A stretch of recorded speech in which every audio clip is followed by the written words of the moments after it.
Hey folks, Liv here once again. I am so sorry I haven't been on YouTube for a while, guys. I know it's been about 2 or 3 weeks. I know I said I was gonna come back and I didn't. Sorry. I'm not quitting YouTube, guys, for the record. I was just watching a TV show. It was about 5 seasons on Disney Plus, and I was watching that, and I was also busy with work. I was gonna go back to reviews after I was done watching the show, but I got tired from work. Sometimes after work, it's just, because I work like 3:45 a.m. in the morning, and then when I come home, I'm just really tired. But I'm gonna try to do more reviews, guys. I'm sorry. Remember, my YouTube name is Levi McNally. If I can't see it, I'm gonna share Levi McNally 983. Yeah, sorry about the shirt's a little messed up here. I don't know how I got torn like that, but anyway. Remember, it's the mask profile picture, guys. Don't subscribe to the other channel with the Batman Mask with the Phantasm profile picture, guys. That already has a 491 subs on it, guys. Don't sub to that one. If you want to continue to see me doing reviews here on YouTube videos, stay on this channel. Okay? You can watch videos on that channel too. I might do more revisit reviews from that channel. This one, or redo reviews, whatever, certain movies, but at certain times.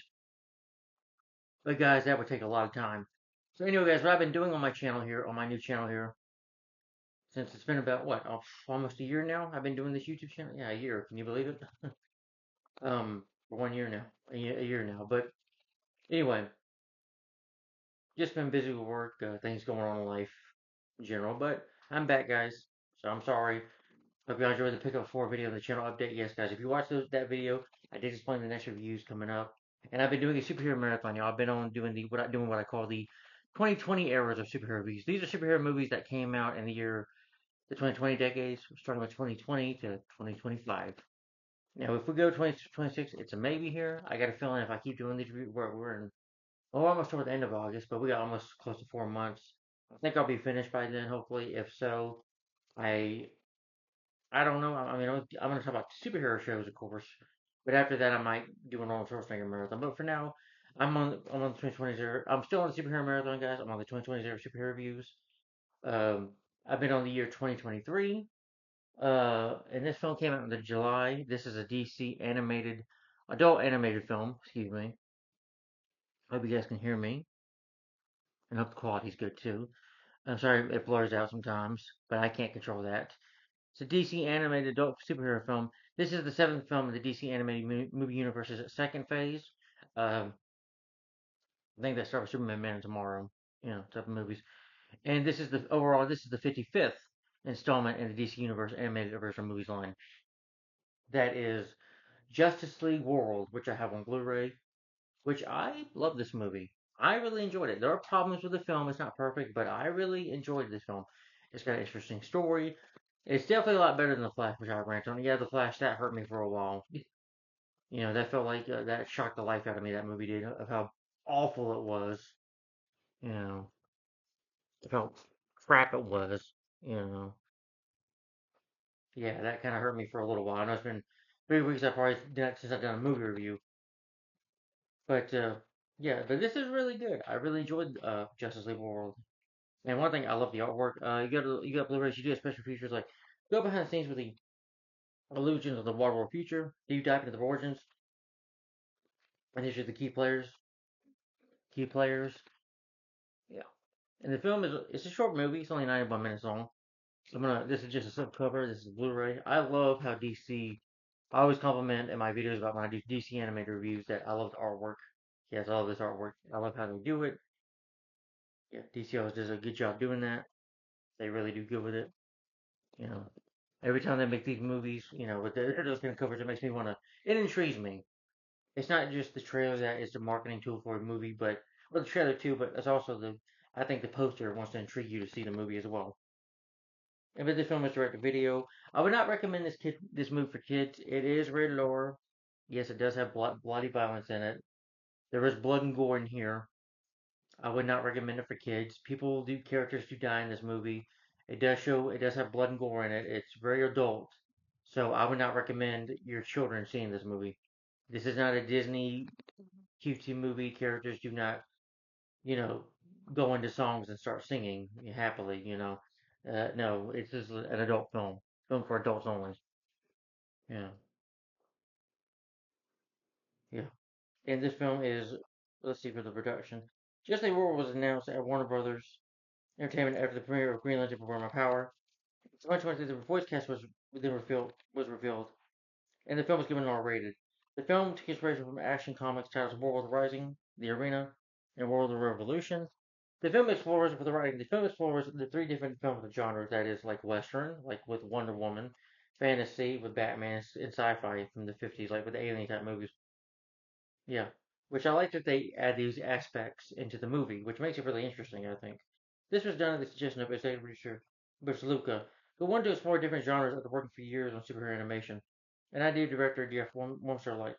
The illustrated model was inspired by King Kong and how it had characters on multiple storylines before covering on the climax. For the Western sequences, Luca drew inspiration from the 60s and 70s spaghetti westerns like High Plains, which are the fantasy, or inspired films such as Conan the Barbarian. I'm talking about the original Barbarian starring Arnold Schwarzenegger, not the crappy remake with Jason Momoa. No, and by Conan the Destroyer too. I'm sure they were inspired by that. And I guess you can think of, well, I can't think of, but the day the Earth the day the Earth stood still, black and white. Maybe they took inspiration from that, or any uh, Invasion of the Body Snatchers. Maybe they took inspiration from that with the alien stuff in here. The film was released, on July 25th, 2023, direct to video on physical media. Also, it did get a sequel to before that, which just leads on personal vineyards. This leads to those three parts: part one, part two, and part three, which would come next after this. It gets 43% on Rotten Tomatoes.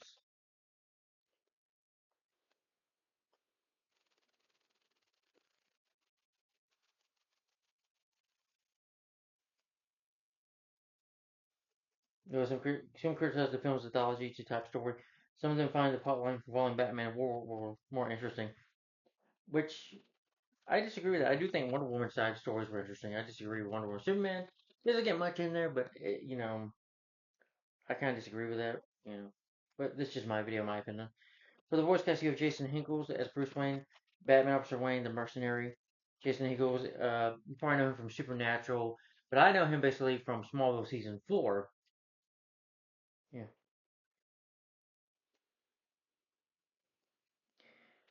And he also voiced Jason Todd in Batman Under the Red Hood, so he's worked with DC before. Played Jason Teague in Smallville season 4 with Jane Seymour. Yeah. And Batman One Halloween Part 1 and Part 2, he voiced Batman in that too. And like I said, Jason Todd in Batman Under the Red Hood. So like I said, worked with DC before. Good actor. Stanley Koenig as Diana Prince, Wonder Woman, Angel, Slave Woman, a very beautiful actress as well. She does a good job with the voice. She voiced Lois Lane in Superman Unbound, so she's worked with DC. Justice League World War II, Justice Society World War II, real good movie. Diana Wonder Woman in that, and Justice League Crisis on Infinite Years, I guess in all three parts. Darren Criss is Kal-El, Clark Kent, Superman Agent Kent. He's voiced Superman since Superman Man of Tomorrow, and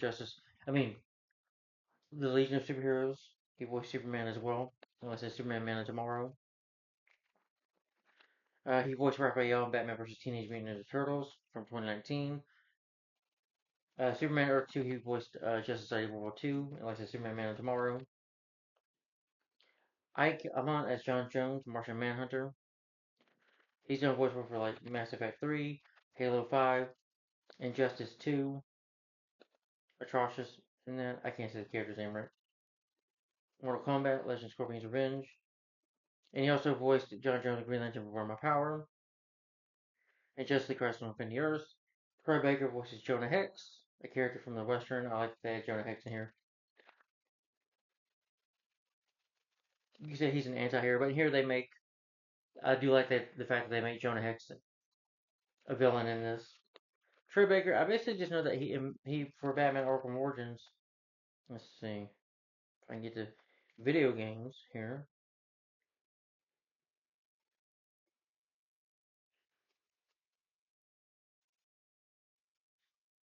Well, he did voice Robin, Tim Drake, Two Face, Batman Arkham City.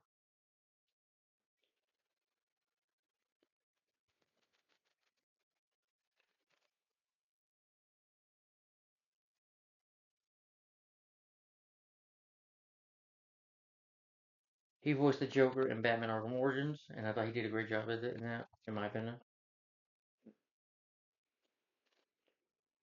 Yeah, but he's done like anime and animation as other animated TV series as well. Yeah, and Matt Boomer as Old Man. Matt Boomer has been voicing the Flash in some of the. Let's see. Oh, Justice Society World War II, he voiced the Flash. In Justice League Personal Veneers Part 1, he voices Barry Allen the Flash. And in Part 3, yeah. Roger Cross as Machete. Machete? Can't say the character's name right. He did a good job, though. He voiced One Thing in Justice League Dark and Justice League Dark Apocalypse. Britt Dalton as Batlash.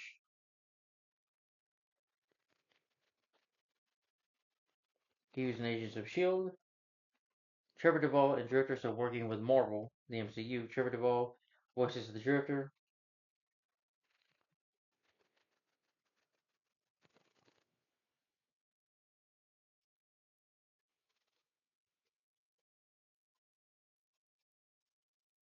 Stupid phone.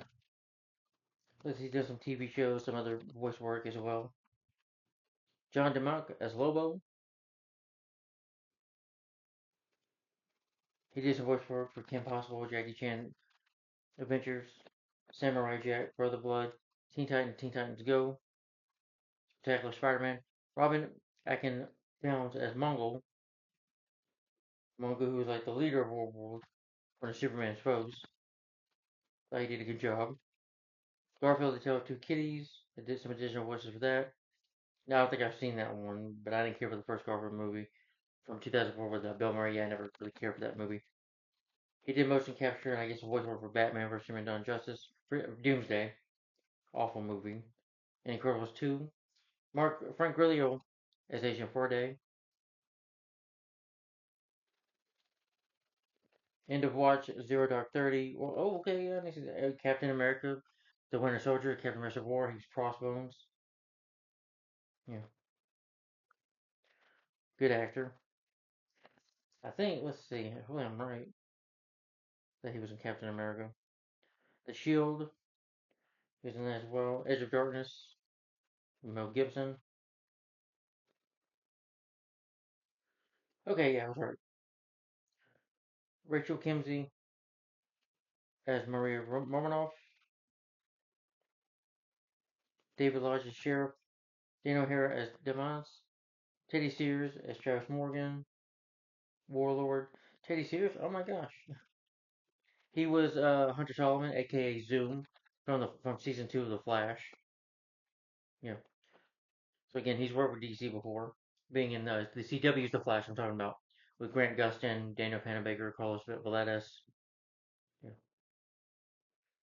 Tom Cavanaugh, Carrie Wigno as Harbinger, Cinema Lang. Yeah, she's in so many voice work as well. A lot of voice work for TV shows, anime shows, and stuff. Just not gonna go through the whole list. Like I said, it did have a sequel, Just League Crashing Off in the Earth, Part 1, where the Anytime Monitor was coming, the whole universe was going to be destroyed. It's just, that will come later, though. We'll get to that when we get to those Part 3 movies, okay? One at a time. The film is 89 minutes long, or 91 minutes long. Yeah, about 1 hour and 29 minutes. It's written by Jeff Webmaster, and it's written by Jeremy Adams, Ernie Buckler, Josh Campbell, Josiah Campbell, sorry. Based on Justice League, created by Gardner Fox. Produced by James Craig, Curly S. Moore. Music's by Michael Gott. So I thought I did a good job with music. And the film was, like I said, directed video on July 25th, 2023. And then it's 91 minutes or 89 minutes, whenever, but 1 hour 29 minutes long. But either way, it's not that long of a movie. So, and for the story, there will be spoilers in here. So if you've never seen Justice League Warworld, or if you've never read the comics that's based on, or if you've never seen the Justice League cartoon from 2000s, the Warworld episode where Superman gets trapped and has to fight against Mongol, you know. But if you've never seen this movie, stop watching this review. Now, like I said, this movie is not for children, so it does have blood and gore. Just don't be fooled by it because it's an anime movie. Parents, not every animated film is for children. You know, You know, pretty much what happened is that after being kidnapped and transported to a strange world, Batman, Wonder Woman, and Superman unite to form a resistance and lead the planet to freedom. So basically, they're trapped in the universe. Wonder Woman is trapped in a western. Batman is trapped in a fantasy world, like from like the 1500s something, like sorcery kind of world. Superman is trapped in like in the 50s, and then in the 1950s, and they forget who they are, but they're trapped in Warworld led by Mungo, who is trying to rule over the world, and they have to come together, find out who they are, and they have to defeat him. They have to unite and get their way to freedom, and basically also save John Jones by the end. So it's a very interesting story. I'll get more into that later. That's just a bit of a plot synopsis I'm giving you. But if you haven't seen the movie, if you've not seen Justice League World, please turn the video off, the review off right now. And don't spoil it for yourself. Yeah. But I'm gonna talk about the movie itself. Then I'm gonna give my final thoughts and opinion on the film. Just bear with me because this is my second time seeing the movie. I did not get this movie when it got out. It came out right away. I didn't even know it existed until a little later on. But of course, it's a DC film, regardless if it's live action, animated, and it's a superhero, so it counts for this marathon. So, Justice League World, let's get into it again. I'll warn again. If you've not seen this movie, turn the review off right now, please. Go watch it. If you got, it's probably on HBO Max. If you have, or Max, whatever you want to call it, whatever the hell they call it, just go on there if you have that. Watch this movie on there. They got all the DC animated movies, I think, on HBO Max. Watch it on there and then come back and watch this review if you want. Or just add the video to your watch later list. Yeah. But the film opens up in the Wild West town of Last Stand. You had this female gunslinger that is Wonder Woman, which I disagree with the critics. It was interesting. Wonder Woman comes into town, but she doesn't know her name is Diana. She's a complete stranger. She just goes in there, bar for a drink. She goes to a bar for a drink, and one of those guys that tries to arrest is like, woman, you be respectful, woman. And, they're going to draw, but Wonder Woman has her lasso, of course, and beats the guy up before he tries to shoot Wonder Woman in the back. Jonah Hex shows up, you know, shoots down. He's like, you're an interesting woman who can handle yourself. Hex explains the town is populated by gold miners, ranch, and farmers who are supposed to pay protection interest to Hex and his men. But they took back the bank. It's like they're cornered in the bank. It's like kind of like a wall almost, where they will stay away from Hex. But Hex is also killing innocent people because he thinks that he needs to keep law and order. But what he's doing is wrong. And like I said, Jonah Hex is a bounty hunter, but in here he's more of a dictator.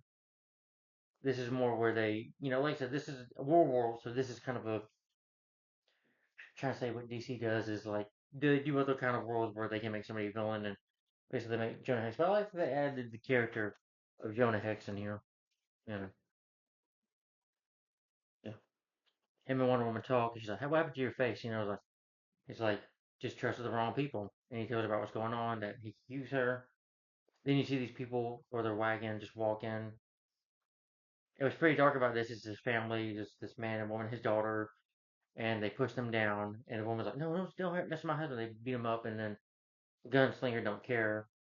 And one of Hex's leader men that messed with Wonder Woman, that messed with Diana before, just shoots both of them dead. Like, wow, that's pretty dark. Like I said, this film is not a kids movie.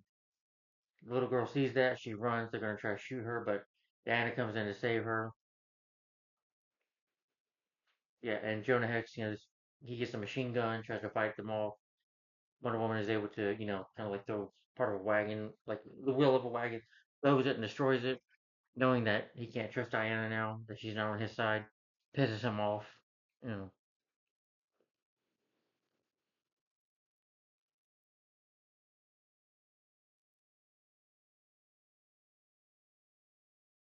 town folks they call her an angel. She's like, she's an angel, because they shoot her and there's a war going on. When the action scenes take place here, they're real good too. Wonder Woman, use her lasso a few times, knock some guys down, defeats Jonah Hex, and Hex is pissed off, breaks a chair, and his men question him that he's not a good leader. and one of them wants to, they three of them want to like have a draw with him. He's like, yeah, this is my grandpappy's watch. We fought wars and with it plenty of times. He's like, and as the time's going on, it's like you can feel it. And even though Jonah Hex is normal man, he's a very good gunslinger. You know, time comes up, you just know it's coming, and then all of a sudden, Hex, pow, pow. Shoots all three of them dead. And since the town people, which I guess you consider the guy Steve Trevor, or Batlash, if you want to call him,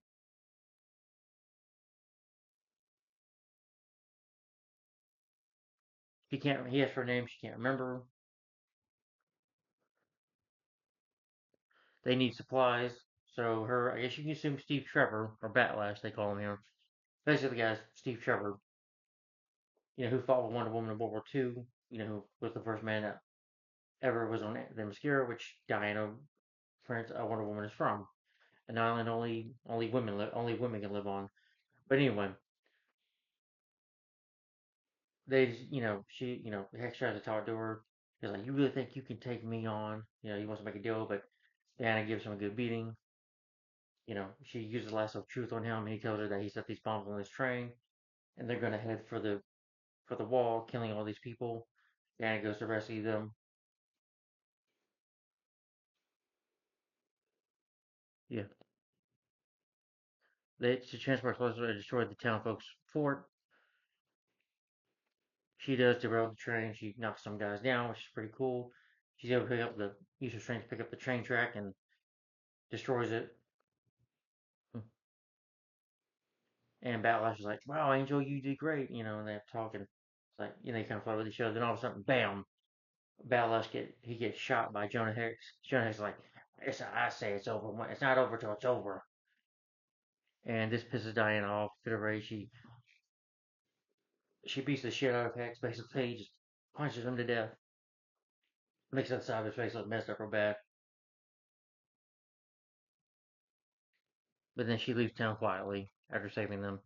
Then we get to the part of the story of this mercenary that is, of course, Bruce Wayne, Batman, but he doesn't know who he is. Uh, this version right here, you can see with a mask on, with a sword. You see Bruce, in a Batman mask, technically. Fox guys out like a lot of blood going, a lot of bodies hanging around, a lot of blood.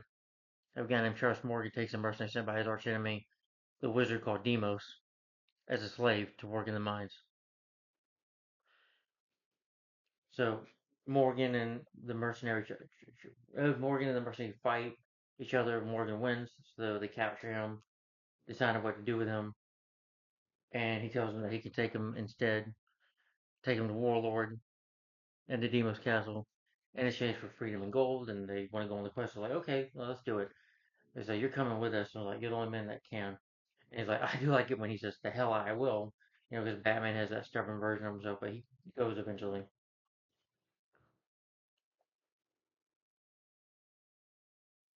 They get attacked by several monsters along the way. They just go in the jungle. He has a memory of like the Joker's laugh. He mentions the Joker, Mr. Freeze, and Catwoman. Just mentions of them. And, one of the people that they call him a murderer is like, you don't know me. And then you have like these rhinos that attack them. Some men, dinosaurs type. They get eaten, very bloody. And even though he's like, Morgan has Bruce on the chain, or the mercenary we call him, the chain, you know, he gets a sword, cuts the belly of the beast, in the belly of the dinosaur, the T Rex, and all the blood and gore falls on the mercenary's head, which I thought was funny. They get attacked by also one of the dinosaurs that can fly, pterodactyl, I think. One of them get eaten. One of them escapes.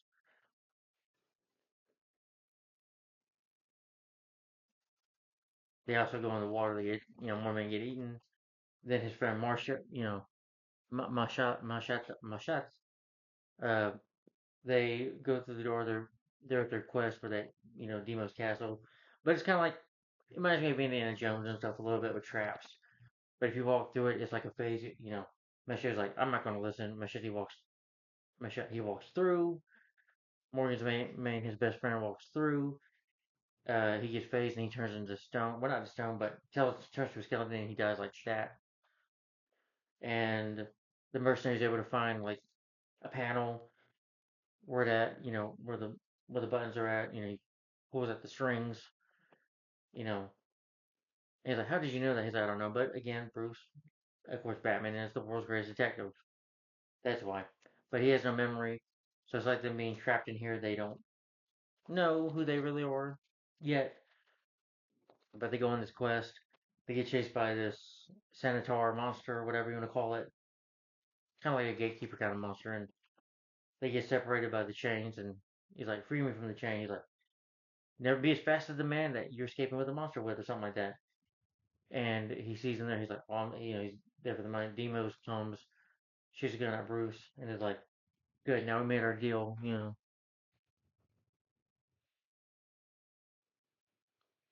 It's also the mercenary, the warlord, and Maria, and then the slave woman, of course, Wonder Woman, who has a golden lasso. I guess he apparently made a deal with Demos to bring them there, but has to back out on it because he doesn't want to kill them, knowing that he can't use a gun because Bruce has an effective, well, due to childhood trauma, he doesn't like guns. Realizing that's not him, and him and Demos fight. Demos, you find out Morgan lived because he throws the head of the Senator that he cut off right at Bruce, right at the mercenary. And Demos turns himself into, as you see here, a giant cobra snake. They fight him a bit. The slave woman, that is Diana, slave woman, attacks him with a lasso, and Morgan shoots him right in the eye. And Demos goes away, and they realize, they say, "Come on, Morgan, come with us," and they make amends, and then him and Bruce, Bruce and Diana go to the next world. You know, and it's basically like a neo noir sci-fi movie, which I liked. I thought it was the best part. I think it was interesting. I don't know why the critics didn't find it interesting. I wish we would have spent a little more time there, maybe. But again, with the running time, it's fine. It's Grover Mills. You have federal agents Clark Kent, you know, King Friday, and he doesn't know he's Superman. Just knows that he's Agent Kent. They have to be. They're investigating reports of a crash. Of a crash UFO. Trying to see if it's true. They work with their government agents. They go to this diner. They question people.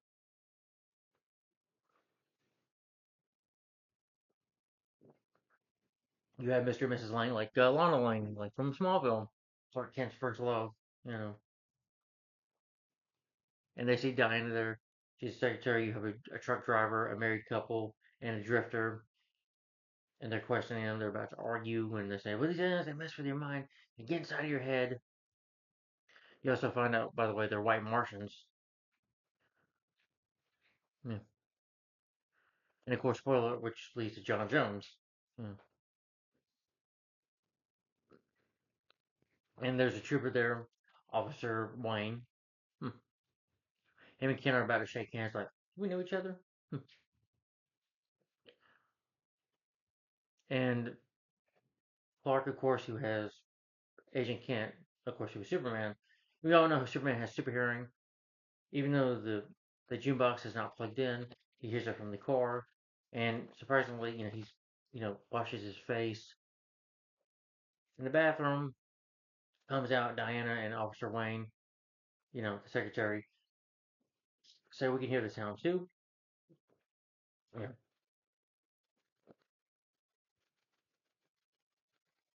And then, one of them tries to, you know, maybe attack Clark or whatever, tries to go for his gun, but Agent Kent like pushes him real hard, giving him super strength versus his neck, and he goes like, "I'm the alien, of course, you know now." And then you find out they're all white Martians and they're fighting them. They chase them in the car. They get in the car. They you know, they get into Officer Wayne's car. One of them tries to grab Diana. She like is to break one of their arms. You know, the white Martians they go chase with them. They're gonna explode them in this truck. And Officer Wayne's like, "How do you know that?" Just do it." And he takes his flare gun and he shoots the flare gun, blows up the truck. And he's like, "Yeah," which I thought was hilarious. I like that. That was cool.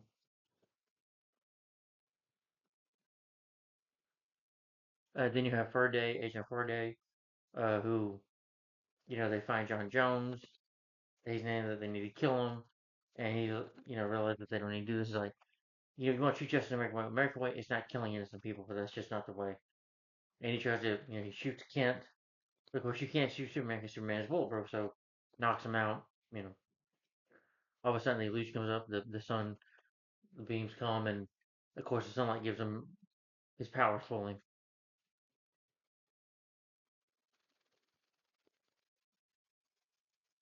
And then the Martian comes to life, and he reveals he's John Jones. That he reveals to them that he was really, or the four of them had been taken capture by the Zeta Beam teleporter.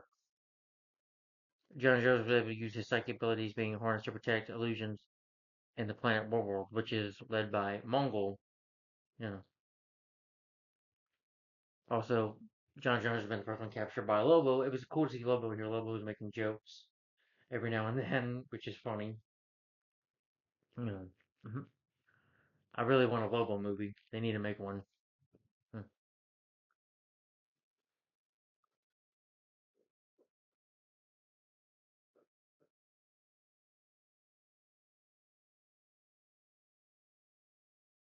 But Lobo subdues them, brings John Jones to Mongol.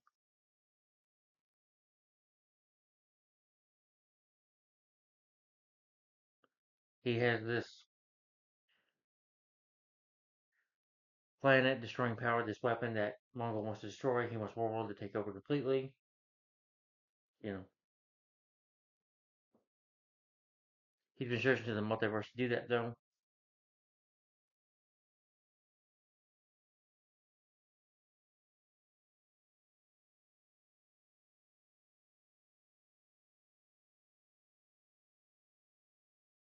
Yeah, but they come back to life. They realize they can get out of there. They get their suits. You know, yes, they get their costumes back. Now they know who they are, and they know that they have to go save him, save John Jones from being tortured. They fight them off. You know, some pretty good action going there. Mongol has a bit of a fight with, Lobo wants to take war with himself, but it was really John Jones who planted that into his head.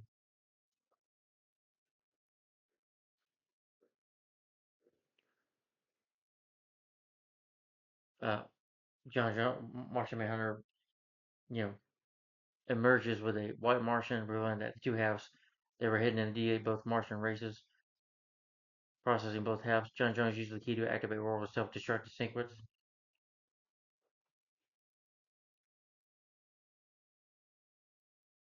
Then this mysterious woman comes. They stop the war. They stop John Jones. Well, this ends, and she tells them all three, Superman, Batman, Wonder Woman, to come with her. Tell them that the whole universe, the whole multiverse is all thousands of them are going to be destroyed. The universe will be completely destroyed. We need you. Team up here. Yeah. This monitor satellite just in time for the world explodes. So she said the world's destruction is nothing compared. She said that's the world destroys, but she tells Superman and Batman Wonder Woman that they need to save the world along with many others, and that the forthcoming is the crisis, which is Crisis on Infinite Earth she's talking about, and that leads to those movies. So, and that's the end of Justice League World. Yeah. So, like I said, it's a pretty short movie. So that's the plot for you. That's the story. Yeah, that's it. That was the end of the film. So yeah. Again, bear with me, folks. This is my second time seeing the movie. All right, let me get my final opinion on it. We're 34 minutes in. All right, I'm about to be done, folks. Just give me a minute. Anyway, my final thoughts on this movie is I love Justice League World. Now, before I get into my problems, let me just say what I like about it. I do like the story. I disagree with critics. I do think Wonder Woman and Superman stories were interesting, and Batman's as well. First of all, I will say when I first saw this movie, I didn't find Batman's story interesting at first. The whole fantasy sorcery thing. I mean, when it comes to sorcery type movies, I'm not really into that. Unless it's like Conan the Barbarian. I'm talking about with Arnold, which I think are good movies. Not really big into that, but here for the second time seeing that, it worked. But I do love the whole fact. But I personally say I still like Superman. Probably like Wonder Woman's the most, being in the West and stuff. And seeing Jonah Hex, that was cool. That was the best part I think about this movie was the whole Western aspect of it. Yeah, and I like the '50s too. We just didn't really spend a lot of time in the '50s though. But again, it's the running time. I know DC doesn't want to add in more. I do think they can make some of their movies a bit longer. They just don't like to do it, I guess. But I do think the voice cast was good, especially Jason Ackles as Batman, Dan Cross as Superman, Santa Kanek as Wonder Woman. They all do great. You know, but for me, the late Kevin Conroy, George Newborn, I'm talking about the Justice League cartoon, and Susan Eisenberg. Those to me are the true voices of Superman, Batman, and Wonder Woman. Now, I'm not saying these actors are not good. They're good. Jason Ackles, I think, does a great job. Like I said, he's worked with DC, like in Smallville, in Batman Under the Hood, he voiced Jason Todd and voices Batman in Batman Halloween Part 1 and 2. He's a good actor. And, yeah. But I do think Jeff Lemhester did a good job directing it. I think the script is good. It's got three writers on it, which kind of makes sense, I think, for this kind of movie. Since you're adding three different kind of stories, elements you're adding into the movie, which are interesting aspects you can add in. Like I said, with the Western you're adding in the 50s, alien type story. You know, I do like that the film is mostly shot black and white, neo noir kind of film. That's really cool. And the whole thing with the sorcery with Batman, I thought was good too. The musical I thought was good, especially like with the Western type score. I thought was good. I love a Western score. Like if you remember the Good, Bad, and Ugly with Clint Eastwood. I never seen that movie, but the score I'm sure is really good in that movie. But in the film, the action is really good. The action scenes are real sharp. The action's awesome. And there's a blood gore in it. Yes, you see people die in this movie. Like I said, a little girl, her parents get shot right in front of her. They just both get shot dead. I'm like, damn, that's pretty dark. But this is DC, it's dark as well. Like I said, this is a rated R movie. So it's not for children. Don't think because you see an animated film, think, oh my god, it's for children. Not every animated movie, not just DC, but not every animated movie is meant for children. You know, meant for young certain age. Maybe sometimes they're like this, meant for adults. And I love the artwork too. The music score is pretty good. The runtime, you know, it's pretty short. If I had a big problem to pick with it, I didn't. I wish we would have spent more time in the 50s. That would have been more interesting. A little more build up to it. Yeah. And I didn't like John Jones, neither being a villain or destroying Warworld. I'm like, I guess he thought it was good for a good reason, but I didn't really make much sense to me. Mungo just wants to destroy Warlord or wants to add more Warlord. I think they could have done more with Mungo, you know. By the time we got, and I wish we had done more with Lobo as well. I thought, for me, the third act of the movie was a bit of the weakest part of the film because I didn't find it that interesting. You know, I felt like it was kind of a rushed ending a little bit, just in my opinion. I think you could have done a little more, a little bit more running time. I'm not saying I went like 100 something minutes long. Maybe you could have added a little more in. There's nothing wrong with that. Because again, there's an interesting story here. You just need to, you know, maybe add in a little more time for it.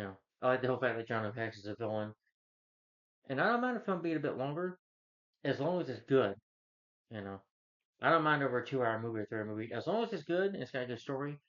I'm not saying it has to be long all the time. I'm still not interested in the new Superman movie, but now I like this Superman. You know, and the action scenes were well shot. The animation is really good. I really love the black and white neo noir type 50 story. That was really awesome. I thought, and the western stuff that the film is. I love the black and white. That was real well shot. I think the animation is really good. The voice cast, all the voice casts in here are really good. I think. You know, I just wish they would have done with Mongol in the third act. I thought was a bit weak. But the action in it was good. Just the story plotline there, I kind of did not really find it interesting or could care less about it. But I think that needed more work with the climax, in my opinion. You know. But anyway, Justice League World, yeah, that's my thoughts on it. Though it's still an entertaining movie, it's still a fun movie to watch. Like I said, it's still a good film to watch. I just think the third act was the weakest part for me. You know, 43% fair, I think is fair enough for the movie. It's not a perfect movie, but it is good. And again, I love the artwork. I love how DC does this. It always intrigues me to just want to watch a DC movie because they always do a good job with the artwork. I think with all their movies, even if I don't like it or I'm not a big fan of it, I still think they do a good job with the artwork with their films, in my opinion. Anyway, guys, that's my thought on Justice League Warworld. I love the movie, but is it perfect? No. I love it. Do I think it was a great movie? No. But it was good for what it is. It's really good. It's a really solid film. It's still better than The Flash. Because again, none of these characters, these three main characters, they don't annoy me, you know, and yeah, in the animation is better here in the humor. When the humor comes to play, the humor's good as well. I thought, and it was cool to see like Jonah Hex in here, which is a shame. I wish we would get another Jonah Hex, we'll get another chance to get a reboot from that shitty film from 2010 with Josh Brolin and Megan Fox. Awful movie, one of the worst superhero films or comic book movies I've ever seen in my life. That's just me though.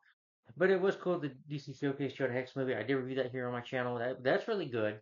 But I wish he would get Jonah Hex would get another DC animated movie. I like that they made him a villain in this world. But oh yeah, spoiler alert! You also find out that it's not the real Jonah Hex. That it's kind of like carbon copies, like the aliens are making copies of people and stuff, which I thought was interesting. Aspect that they added to the movie. So really interesting story. But the third act could have used more work in my opinion.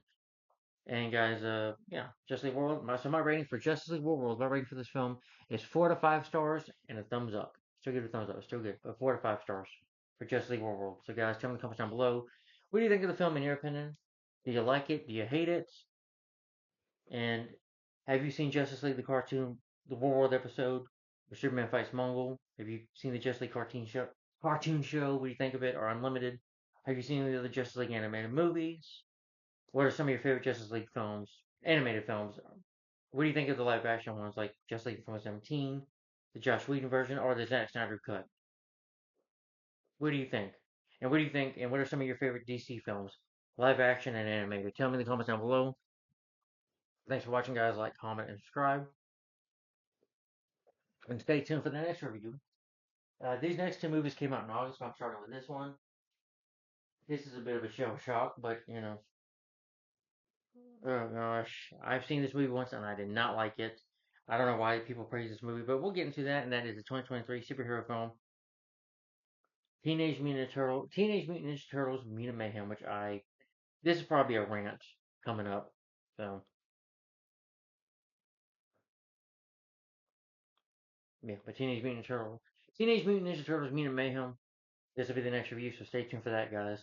Probably either coming out next day or tomorrow. So stay tuned for that, guys. Let me know in the comments down below what you think of Justice League World and your opinion. And stay tuned for the next superhero review. That will be Teenage Mutant Ninja Turtles: Mutant Mayhem. So stay tuned for that. Thanks for watching, guys. Like, comment, and subscribe. I'll see you later. Thanks for watching. Bye bye.